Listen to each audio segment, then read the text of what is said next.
Originally, I wanted to call this video Putting the Parent in Parental Controls, but I realized that's not the right title.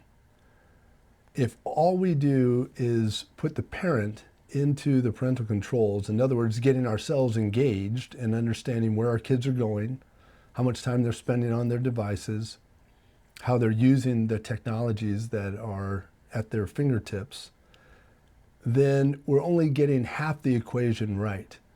The other half of the equation is really getting the kids into parental controls. Now I can just hear most parents saying, yeah, right. Are you nuts? You're living in a fantasy land.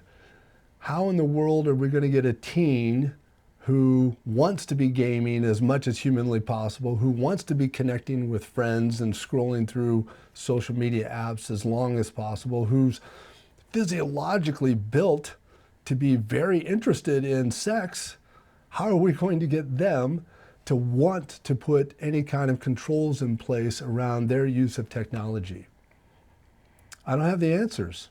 If you came here for clear answers, I don't have them. If you've got some ideas even, I'd really love to have you put them in the comments. But this is what I do know, that we can change the dynamic and we can help our kids understand what we're really trying to accomplish and maybe even get them to buy in on some aspects of it. The one thing we've got going for us is that our kids want to be free, especially our teens. They want freedom. And that's what we're trying to help them have. We're trying to help them have freedom to grow in healthy ways, freedom to use their phone or their iPad or their computer in ways that advance their knowledge, advance their friendships, advance their awareness of the world around them, advance them and help them grow. And if we can help our kids understand that there's another element to these devices, there's another group out there that run these websites or run the technology or run the gaming systems that aren't very interested in their freedom. They're interested in profit. They're interested in making money. And they're very willing to capitalize on the developmental weaknesses of teens to make that money. They know where teens are at and that they haven't fully developed a lot of the attributes that will help them protect and shield themselves from this technology tyranny, if we can call it that. So if we can help our kids understand that as they grow into their teen years, we might be able to help them come along in this effort to protect our home and our family from that technology tyranny. A couple of other ways to do that. Express our own vulnerabilities. Let them know up front if we struggle with spending too much time on a social media app.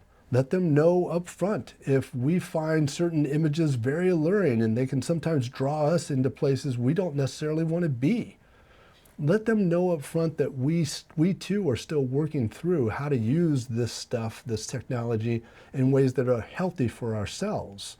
And the more we can admit that vulnerability, not at a specific level, but at a general level, the more we can help them see that we're just trying to protect the whole family.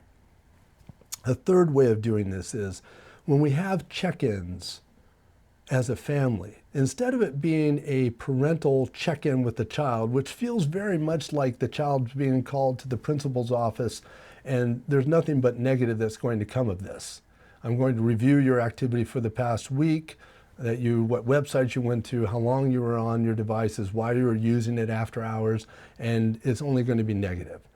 Instead of that kind of dynamic, if we can set up a dynamic in which the whole family on a regular basis, perhaps weekly, goes through our activity and just talks about it and reviews where we've been and how long we've been using technologies, even the parents, then perhaps we can change that dynamic and help our children to buy into this a little bit more. Finally, we have to help make sure that we set a tone where there's no shame. There's only unhealthy choices. We're going to make mistakes. Adults make mistakes all the time. Our kids are going to make mistakes. And what I mean by mistakes is we're going to use these technologies in ways that are just unhealthy, that are not going to lead to our increased freedom and happiness, but they're going to lead to increased bondage, if you will, or shackles, if you will, and unhappiness. That's just a fact of how we use these tools. Either they can elevate us or they can cause us to have unhealthy use of our time and choices. So if we can help them understand there are real consequences to the unhealthy use of these technologies, but not that there's shame, then we can have more dialogue when they encounter things that are not appropriate for their age. If a child sees pornography, we don't ever want them to feel shame. We want them to feel perfectly comfortable coming to talk to us and say, I saw this. And then we can have a good, healthy conversation. If a child even chooses to seek after and seek out pornography, we never want them to come to us and report in a way that makes them feel shame.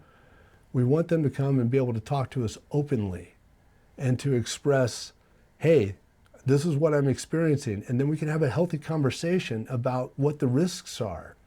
Maybe it would be helpful at that point to help our teen understand all the risks around pornography and also all of the negatives that come along with it. Most notably, in my mind, is the fact that pornography is fueling human trafficking and the objectification of mostly women to be able to put this content together.